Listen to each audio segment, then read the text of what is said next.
National Heritage welcomes you to the Royal Palace of Madrid, the official residence of Their Highnesses the King and Queen of Spain. This splendid building is one of the most important palaces in Europe. Over the course of the visit, you will be able to see the unique beauty of its art collections, including sumptuous furniture, delicate fabrics, and silk embroideries, the unmatched bronze collection, lamps and tapestries, beautiful paintings and sculptures, and the frescoes on the ceiling. The palace today continues to host major state events. Official audiences and receptions, gala banquets thrown by the head of state for foreign dignitaries, the signing of major international agreements, or the traditional ceremony, where foreign ambassadors present their credentials to His Majesty the King.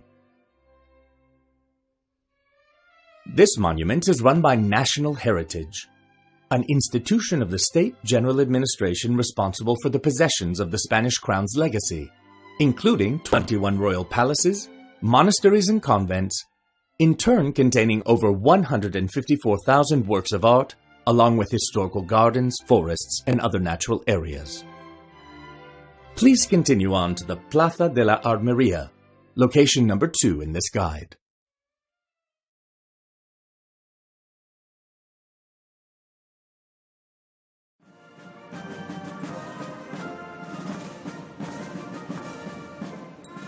At 12 noon on the first Wednesday of each month, the drums and the sound of horses' hooves announce the solemn changing of the royal guard. This tradition has been kept alive since the 19th century, even when the king and queen were no longer in residence, since the site has now become a museum palace.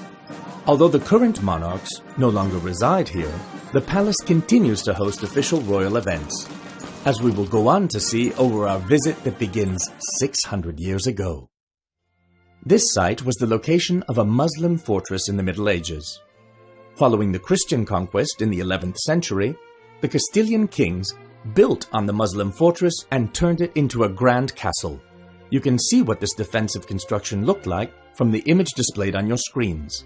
It continued to be known as the Alcázar, or castle in Spanish, even when it became the royal residence of Emperor Charles V and his Habsburg descendants over the 16th and 17th centuries.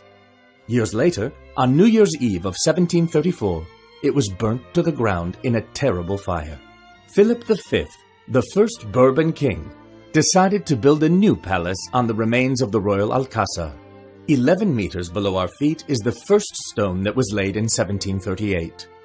As was inscribed on this stone, the new royal palace was built for all eternity.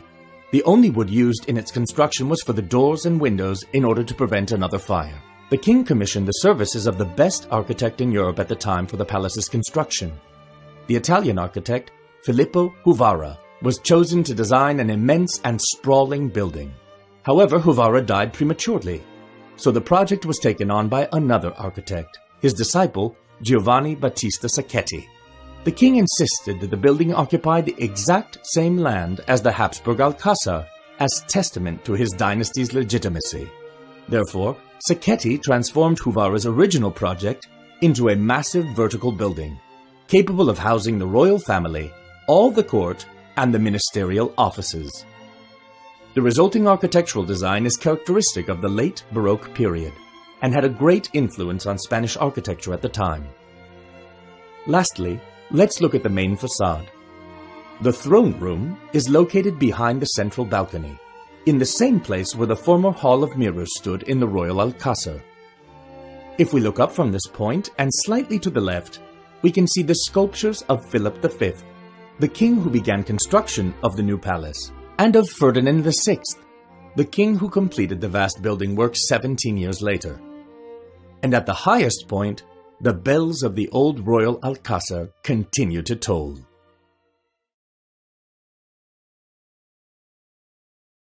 The lobby is the main entrance to the palace. Over the centuries, many foreign ambassadors and dignitaries have entered here, and the tradition continues today. Here, at the foot of the staircase, the carriages would stop, as they still do today. So this hall needed to convey the power of the monarchy. The statue of King Charles III, dressed as a Roman emperor, helped to construct this image. It was placed here as a reminder of the exceptional nature of the rulers of Spain and the values inherited by the Bourbons, the successors of the Habsburg dynasty. It also reminds us that the first king to live in the palace was not its creator, Philip V, but his son Charles III, who made the palace his residence in 1764. This king was popularly known as the Good Mayor of Madrid, and the decoration of most of these rooms dates from his period. The palace staircase allowed for a comfortable and ceremonious ascent with shallow steps. On grand occasions, it is decorated as you can see on your screen. Each step was made from a single large piece of Spanish marble, 5 meters long. At the end of the balustrade, adding a touch of drama, one of the lions is in an active pose while the other is shown in repose. These are the two sides of power, which can use its strength or control it when necessary. The lion is also a symbol of Spain. From this height, the ceiling fresco is visible. The Italian painter Corrado Giacinto depicts the 18th century Spanish monarchy lifted up and protected by religion and the church. At the end of the staircase, 2 marble busts depict the monarchs who began this huge building project: Philip V and his second wife, the Italian Elizabeth Farnese. 3 centuries have passed since a king came from France to continue the tradition of royal residence in this palace.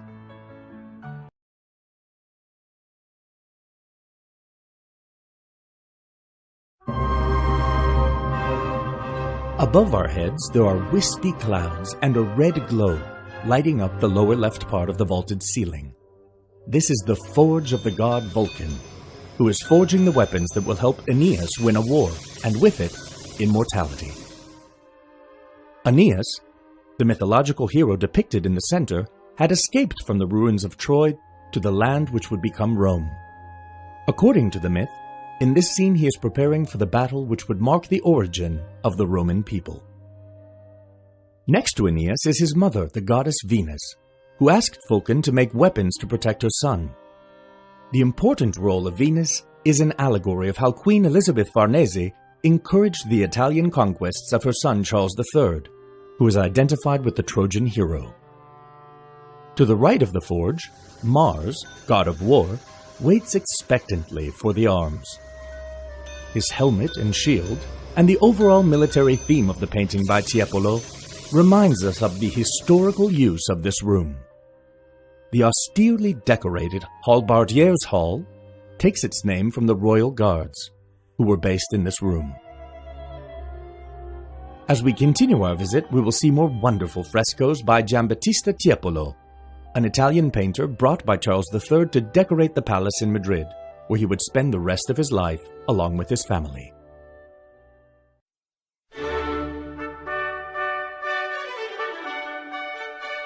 Music, dancing, and elaborate food and drink were provided here to entertain dignitaries and other illustrious guests. Although now it looks quite different, this room was where state banquets were first held in the palace, until the creation of a new banqueting hall, which we will see later. The room is now used for state occasions, such as receptions, concerts, or signing important documents. Here is where King Juan Carlos signed the law marking his abdication and passing the throne to his son Philip VI, the present King of Spain, in 2014. The treaty in which Spain joined the European Community was also signed here in 1985. A plaque commemorates the event under the central statue of the Holy Roman Emperor Charles V vanquishing fury. This work, another allusion to the Habsburg dynasty, is a replica. The original is in the Prado. The huge chandeliers, statues, and rugs, and the important set of tapestries depicting the Acts of the Apostles complete the decoration.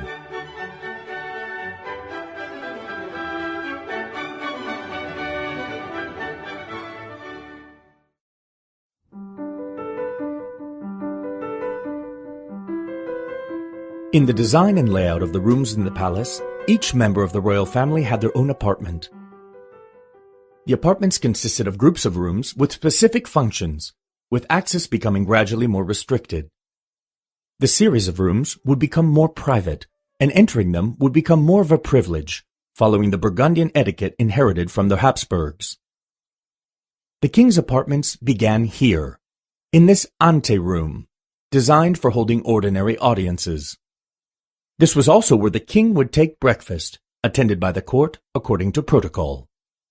The ceremony included ambassadors, servants, ministers, and other close advisors. These rooms were decorated with exquisite care from top to bottom.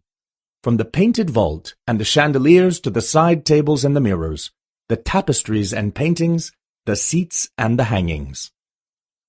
Throughout these rooms we will see what the different monarchs contributed to their decoration, and the works of art acquired in commission to adorn them.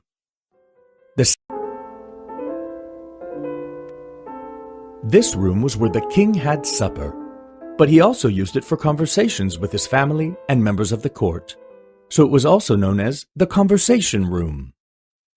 As in most of the rooms in the palace, the walls were covered with tapestries in winter to help keep them warm. In summer, they were taken down and paintings were hung instead. Here the works are by Titian, Van Dyck, and Velázquez. The blue silk and yellow motifs now covering the walls was put up in the early 19th century. But the room is particularly notable for its portraits of Charles IV and his wife Maria Luisa of Parma, painted by Goya. These are two pairs of portraits where the Aragonese artist precisely expresses the character of the couple, eliminating any symbolic elements or accessories and simplifying the composition. Goya was able to capture the expressions of the king and queen.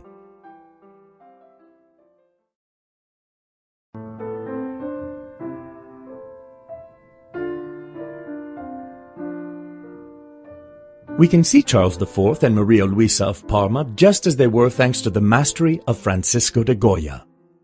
The artist's intense gaze transmits with pinpoint accuracy the essence of these figures.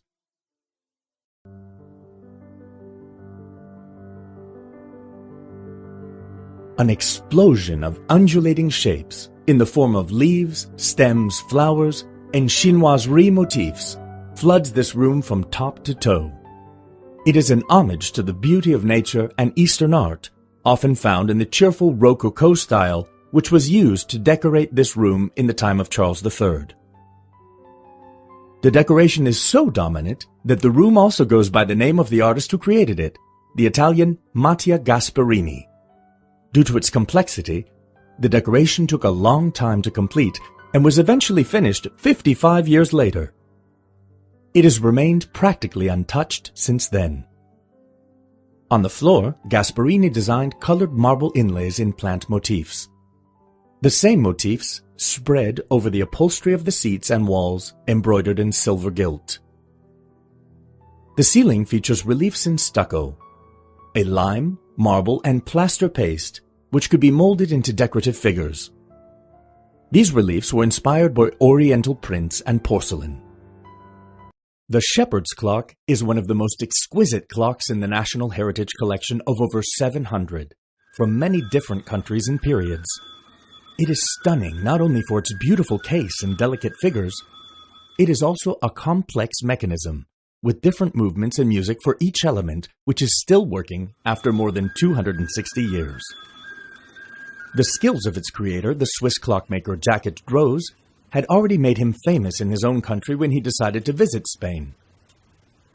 Knowing that King Ferdinand VI was interested in clocks, he chose 3 of his best and transported them, dismantled, by mule on a journey of over 1,600 kilometers, including crossing the Pyrenees.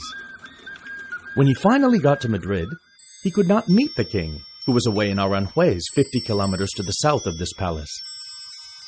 After many obstacles, he was finally able to show the monarch his clocks. Ferdinand VI, fascinated by automata, was so captivated by his work that he bought all 3. This room displays another of these 3 clocks, depicting the fable of the stork and the fox. Next to their bedroom, kings would often have a small chapel where they could pray. This was the main function of this room in the time of Charles III. But it also had some furniture for the use of his valet, a table, chair, and bed. The valet, or gentleman of the chamber, had to sleep close to the king in case he was needed in the middle of the night. At that time, the room was called the Dark Room of Charles III, but it is now known as the Tram of Charles III because its long rectangular shape is so similar to a tram car.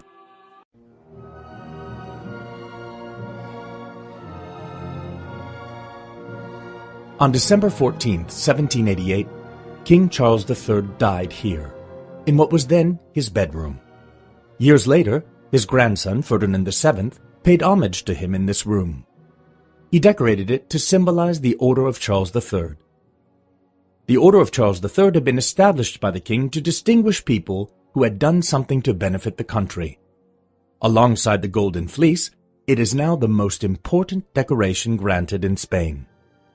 In the painting, Mariano Salvador Maella shows Charles III in the habit of the order he had created. Looking up, we can see the story of that creation depicted on the ceiling. This room is unique for the porcelain plaques which cover the walls from floor to ceiling.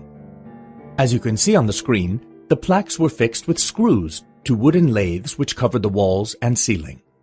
This meant it was quick and easy to put them up and to take them down, facilitating their conservation during the Spanish Civil War.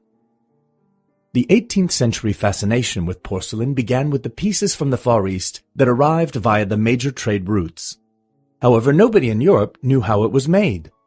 The secret was in the materials used: kaolin, a white clay, and feldspar, a mineral. They had to be mixed in a specific proportion and fired at high temperatures for a very precise time to get pieces as fine and tough as the ones made in China. Starting with the Holy Roman Emperor Charles V, the Spanish monarchs had shown a notable fascination with these precise machines made up of complex mechanisms and automata that still work today. Their sophistication offered much more than simply telling the time. Some of them gave information on the tides, changes in atmospheric pressure, the seasons, or the lunar cycle. Clocks were the high technology of the era. Their high-precision workmanship and luxury materials made them true works of art. The case of this piece represents Atlas, a young titan who Zeus condemned to bear the weight of the sky on his shoulders. Inside, we can see the signature of the Swiss clockmaker Abraham Louis Breguet, who specialized in precision clocks.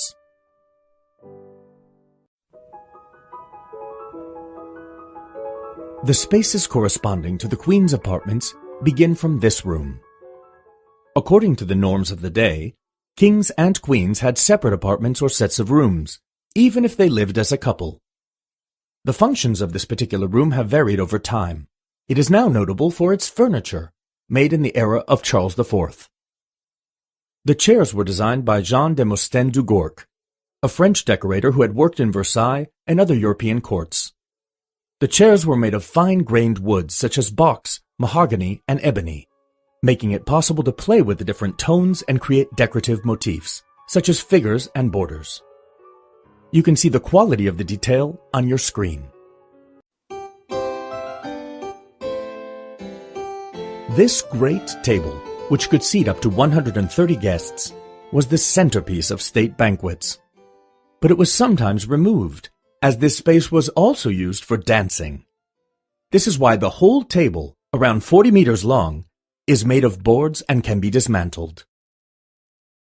As we saw at the start of the visit, this room became the state banqueting hall relatively recently. Until 1879, banquets were held in the Hall of Columns. King Alphonse XII decided to remodel this space, which had previously been 3 rooms making up the Queen's apartments. The traces of the 3 rooms can still be seen in the 3 vaults of the ceiling. However, the architect who remodeled the space, José Segundo de Lema, was able to give it coherence through its decoration. It was in the French taste that was then fashionable in the courts of Europe, with a series of gilded neo-Baroque reliefs on the walls. The floor is a geometric design in different colored woods, which was the height of fashion at the time. Today, banquets are still held here, with the king and queen seated opposite each other according to French protocol. As you can see on the screen, their chairs are slightly taller than the others. The most notable part of the decoration is the series of 16th century tapestries made in Brussels, showing the story of Vertumnus and Pomona, the oldest in the palace.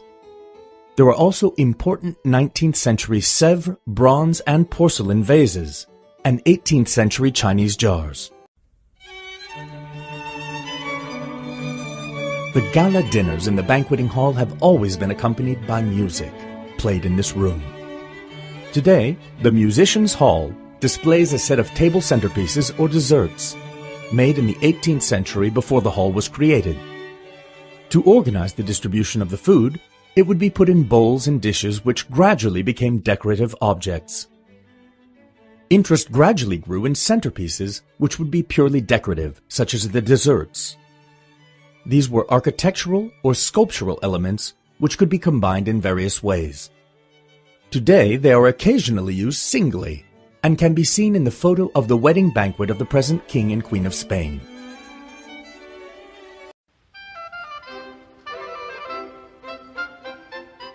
By the 18th century, the Spanish monarchs had accumulated a considerable number of silver objects. Philip V sold many of them to finance the War of Succession. Others disappeared in the fire that destroyed the Alcázar of Madrid, and many were melted down and made into new pieces. Only a few have survived for us to see, such as the tray in the first display case on your left. This is the oldest piece in the room and gives us a glimpse of court life. Also among the oldest pieces are this pair of plate warmers, decorated with the coat of arms of Charles IV. The arms adjust to fit the plates, which are set over the wick. Like the ladles and saucepans, these utensils were placed on the dining room table. The table settings, like our modern tableware, also include items for breakfast or afternoon tea. For example, the mansurina or trembleuse, a type of saucer used for serving chocolate. One of the two mansurinas on display holds a white porcelain cup. Like much of the collection, it was made by the famous Madrid Silver Workshop, founded by the royal family. The pieces in the next display suggest a more intimate moment, in an appropriate place for its use, as this room was the dressing room of Queen Maria Isabel of Portugal. The ewer and basin at the top were used for washing. Just below, alongside various boxes and jars for cosmetics, is a small oval tray to hold brushes. Although it is part of the dressing table set given to Maria Isabel of Portugal, you can see the royal monogram of Isabel II, a reminder that these luxurious objects were passed to other generations. From this gallery, we can see the prince's courtyard and understand how the rooms are laid out.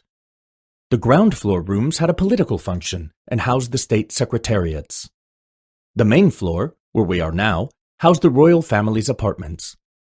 The most important rooms faced outwards, while the secondary rooms looked onto the gallery. Finally, the upper floors with lower ceilings were the living quarters of the staff who worked in the palace. From this exceptional viewpoint, where members of the court would meet, we can also see the entrance arches, which are wider than the others. On either side of these two arches are statues of 4 emperors linked to the history of Roman Hispania, by family or by birth. They are Theodosius, Honorius, Trajan, and Arcadius. Before entering the royal chapel, we can stop for a look at the reliquary. This small chapel holds valuable objects, notable for their fine metalwork. The strong room holds some pieces from the Visigothic treasure of Warasar, dated to the 6th and 7th centuries. It consists of votive crowns and crosses from the Visigothic kingdom of Toledo. These are metalwork items that were not created for use but as a religious offering by the Visigoth kings. The Cluny Museum in Paris and the National Archaeological Museum in Madrid hold the other items in this set.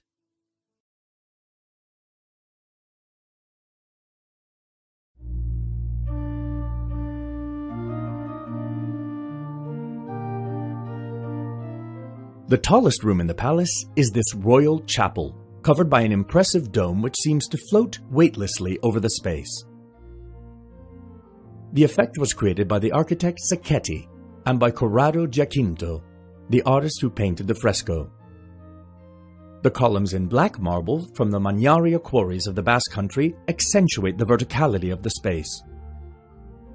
The arches, cornice, and oculi are decorated with gilded stucco moldings in geometric and plant forms. The graceful poses of the sculpted angels, also in stucco, add elegance and movement to the composition and appear to merge with the painted figures in the dome. Corrado Giacinto creates a trompe-l'oeil effect, skillfully simulating an open space leading to heaven, the setting for the coronation of the Virgin. This sumptuous image, summing up the splendor of the late Baroque, was essential to lend significance to one of the most important spaces in the palace.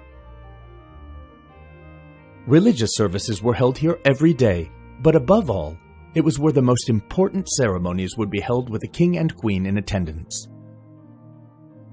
For this reason, the chapel had to be a large, open space which would impress and thrill the viewer.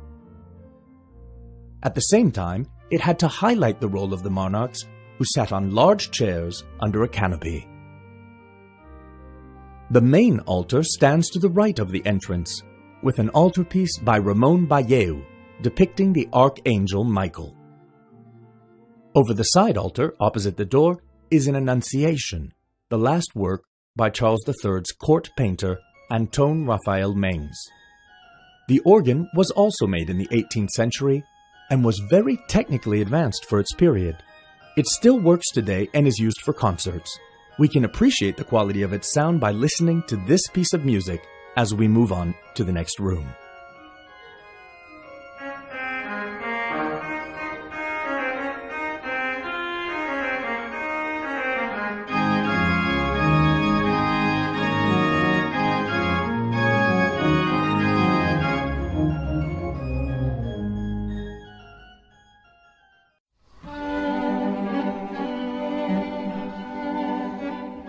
The small town of Cremona, close to Milan, has been famous since the 17th century for the work of its luthiers, craftsmen who make string instruments. The most prestigious of them was Antonio Stradivari, who created instruments that, according to the experts, offered unrivaled sound quality. Stradivari made these 4 string instruments, a quartet consisting of 2 violins, a viola, and a cello, masterpieces that are still played on important occasions, such as the concerts held in the Hall of Columns.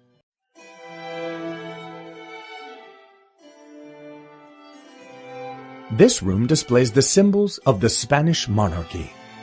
They include items of special importance, such as the scepter and crown.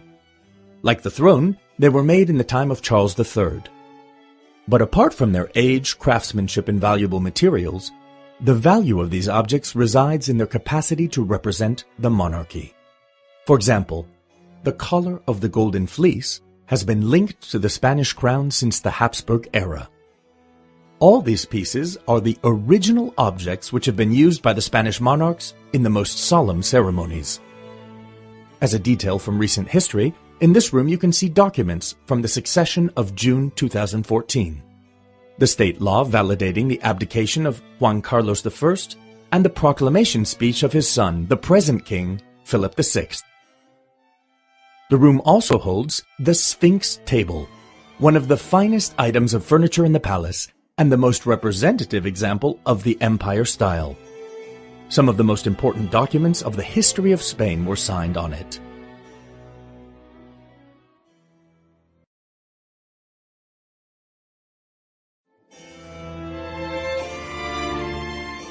This small room is one of the most elegant in the palace. Its walls and vaulted ceiling, inspired by the decorations of Roman villas, evoked the architecture of classical antiquity. In 1791, its designers were aware of the latest archaeological finds from Pompeii and Herculaneum. The decoration of this room is similar to the grand houses of those sites, walls divided into large horizontal and vertical bands, with plant motifs, birds, and garlands of flowers in a delicate linear style.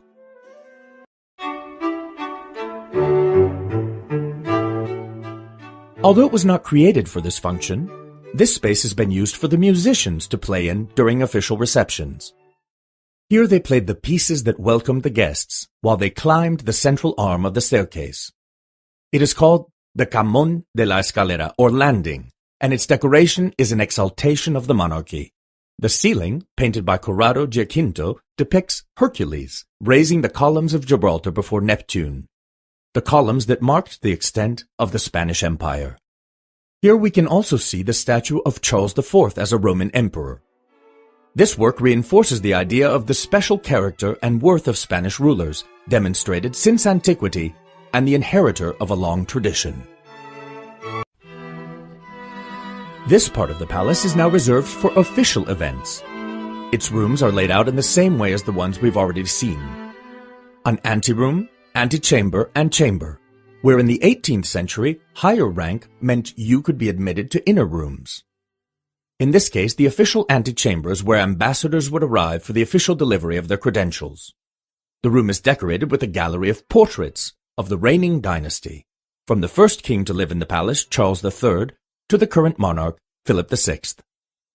On the ceiling, the fresco by Gian Domenico Tiepolo depicts the myth of the Golden Fleece, alluding to the order of the same name which was so significant for the Spanish monarchy.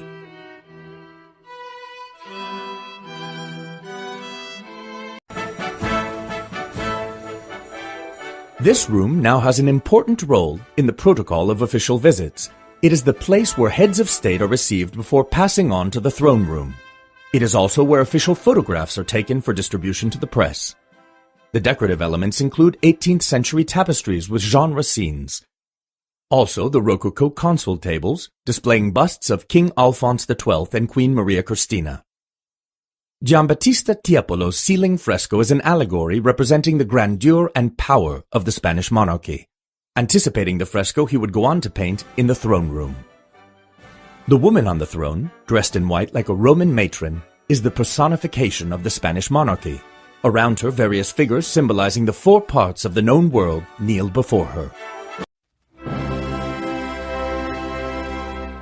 Leaving aside the splendid velvet hangings, the enormous mirrors, the exuberant ceiling fresco by Tiepolo, and the golden glow highlighted by the oldest chandeliers in the palace, the throne room is important because of what it represents. It is the only room to have kept its original decoration since it was built in 1772. All of its decorative elements are more than a display of beauty. They are symbols which contribute to create a setting which represents the traits the Spanish monarchy chose to highlight. This room has seen many important historic events and is still used today for official audiences and ceremonies, such as the Pascua Militar and kissing the hand of the king, a traditional ceremony in which the monarchs receive the greetings of representatives of civil society. Since Charles III, all the monarchs have held their most solemn occasions in this space. The two thrones are copies of originals created in the era of Charles III. The statues in this room are of Habsburg kings and the first Bourbons. By placing them here, Charles III legitimized the dynastic heritage that brought his father, Philip V, to the throne. Everything here is symbolic. For example, flanking the thrones are the four cardinal virtues every ruler should have: justice, prudence, fortitude, and temperance. And to close the circle, in allusion to the size and power of the Spanish monarchy, the 12 console tables and their matching mirrors represent the four known continents, the four seasons, and the four elements.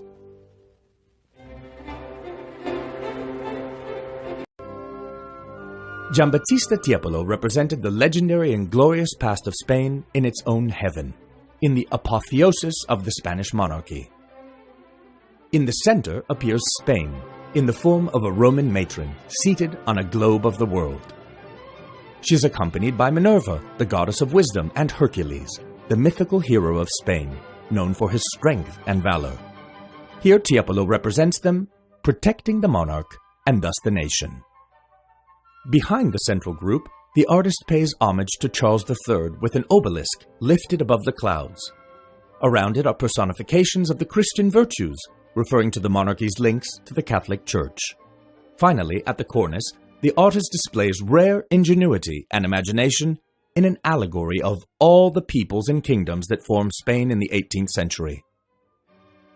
For example, the horses represent Andalusia, Extremadura is shown in the form of cloths and livestock, and Asturias, where the Reconquest began, is personified as a woman draped in a royal mantle and holding a scepter. American Indians are represented with exotic feathered headdresses, representing Spain's overseas territories. A rainbow crosses the sky, announcing abundance, peace, and happiness. The date the fresco was finished, 1764, is painted over the eastern balcony, and the signature of Tiepolo, who on this occasion was assisted by his sons, Domenico and Lorenzo. The name of this room comes from its historic use. It was called the Hall of the Grandees because the grandees of Spain had to wait here to be received by the king. The status and antiquity of Spain's nobility ranked high among the aristocracy of Europe. And here, where the grandees came in, is where we end our visit to the Royal Palace.